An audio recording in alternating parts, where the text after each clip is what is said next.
Igitondo cyiza kuri mwe mwese mudahema kubana natwe hano kuri iyi shene ya Icyizere Family TV mu makuru n'ibiganiro tugenda tugarukaho umunsi ku munsi. Uyu munsi turi ku isabato itariki 25 z'ukwezi kwa 10 umwaka no w'ibihumbi 2025. Umwaka ngira ngo urabura amezi agera kuri 2 kugira ngo uyu mwaka urangire. Ngewe muri kumwe ndishuti Isaac nkuko bisanzwe na yahe makuru tugiye kuba turambura hano kuri shene ya Icyizere Family TV. Na makuru ari kuvuga yuko umujyanama wa Perezida wa Repubulika Iharanira Demokarasi ya Kongo Tshisekedi, umujyanama we Fiston Barananganayi yavuze yuko igihe kigeze kugira ngo Kongo yiyomekeho igihugu cy'u Rwanda. Aya makuru niyo yatangaje. Aya makuru rero niyo tugiye kuba tugarukaho. Uyu mujyanama wa Perezida wa Repubulika Iharanira Demokarasi ya Kongo Tshisekedi yatangaje yuko ngo igihe kigeze kugira ngo Kongo yiyomekeho iki gihugu gitoya cy'u Rwanda. Atangira avuga yuko iki gihugu cya Kongo, iki gihugu cy'u Rwanda kingana nk'umudugudu wo muri Kongo. Bivuze ngo rero yarashatse kuvuga ko iki gihugu cy'u Rwanda ngo ari gitoya, igihe kigeze kugira ngo ikiyomekaho nacyo ikigire umudugudu wacyo. Ni amakuru rero turi gusanga ku kinyamakuru Igihe.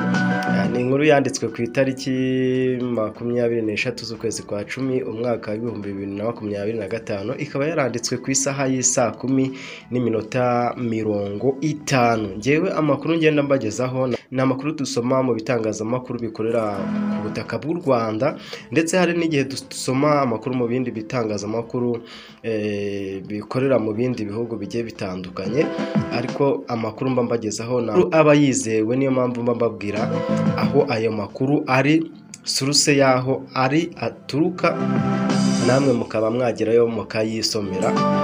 Ngayo nguko ni ukuvuga ngo Fiston Barananganayi, umujyanama wa Perezida, akaba n'umwe mu bavuga rikijyana mu ishyaka rya Tshisekedi, yatangaje ko igihe kigeze ngo RDC ifate u Rwanda irwiyomekeho, cyane ko ari igihugu gito kingana n'umudugudu ugereranyije n'umudugudu uri muri iki gihugu cya Repubulika Iharanira Demokarasi ya Kongo. Uyu mugabo ubutumwa yabutambukije kuri X, aho avuga ko abanyarwanda bakunda kuvuga kuri Tshisekedi ariko ntibavuge kuri Perezida wabo w'u Rwanda. Barananganayi urebye ku mbuga nkoranyambaga ze bigaragara ko ari umujyanama wa Perezida wa RDC mu bijyanye n'ikoranabuhanga n'itumanaho. Mu butumwa bwe yagize ati nta kintu bavuga kuri Paul Kagame, bavuga kuri Tshisekedi. Igihe kinini tugomba gufata agahugu gato tukakiyomekaho, cyane ko kangana n'umudugudu wo mu gihugu cyacu. Ati igihugu cyacu ni igihangange, ni Kongo nini cyane. Ati ni Kongo nini cyane. Iki gihugu cy'u Rwanda rero iyo tukirebye dusanga kingana n'umudugudu wo mu gihugu cyacu. Ubutumwa butangaje asubiza abanyarwanda banenga imikorere ya Tshisekedi, uko akomeje kwigizayo abo ashinja kuba bakorana n'u Rwanda. Amagambo nk'ay'ubushotoranyi si ubwa mbere avuzwe n'umuyobozi muri RDC, kuko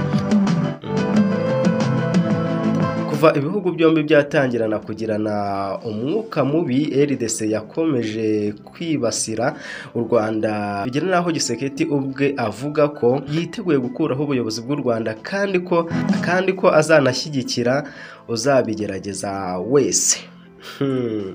Wareba rero ugasanga ni amagambo uvugize nk'uyu uvugira Perezida akavuga amagambo nk'aya ngaya ku kindi gihugu. Uko biri kose bigaragara yuko aba yatumwe na shebuja. Ugasanga rero amagambo ari guteza impaka mu bantu, ariko uko byagenda kose amagambo kora ndebe iruta vuga numve.